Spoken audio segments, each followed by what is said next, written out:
पश्चिम बंगाल में चुनावी नतीजों के बाद सियासी हिंसा शुरू हो गई है। नतीजे वाले दिन ही कोलकाता में बीजेपी के दफ्तर में आग लगा दी गई थी। सोमवार को भी पार्टी के 2 कार्यकर्ताओं की पीट कर हत्या की खबर है। इस बीच पश्चिमी दिल्ली लोकसभा सीट से भाजपा सांसद परवेश साहिब सिंह ने विवादित बयान दिया।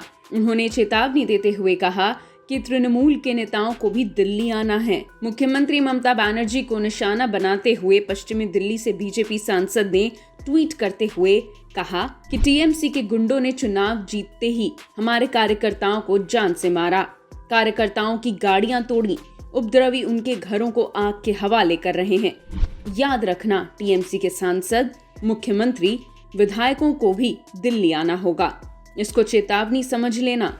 चुनाव में हार जीत होती है, मर्डर नहीं। पश्चिम बंगाल में चुनाव परिणाम की घोषणा के एक दिन बाद पूर्वा बर्धमान जिले में तृणमूल कांग्रेस और बीजेपी समर्थकों के बीच हुई झड़प में 4 लोगों की मौत हो गई। सोमवार को नॉर्थ 24 परगना जिले के भाटपाड़ा में बीजेपी के ऑफिस और कुछ दुकानों पर लोगों ने हमला कर तोड़फोड़ की। इस दौरान बम भी फेंके गए। कूच बिहार के सितलकुची से भी हिंसा की खबरें सामने आईं। नंदीग्राम में बीजेपी के ऑफिस में तोड़फोड़ की गई।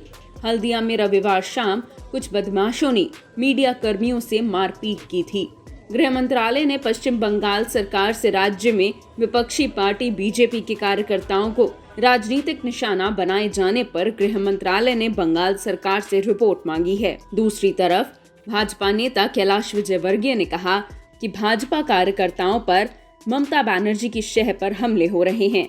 इस बीच पार्टी के राष्ट्रीय अध्यक्ष जेपी नड्डा भी मंगलवार को बंगाल दौरे पर हैं। पश्चिम बंगाल में चुनाव नतीजे आने के बाद हो रही हत्याओं को लेकर राज्यपाल जगदीप धनखड़ ने कहा, ये खतरनाक स्थिति का संकेत है।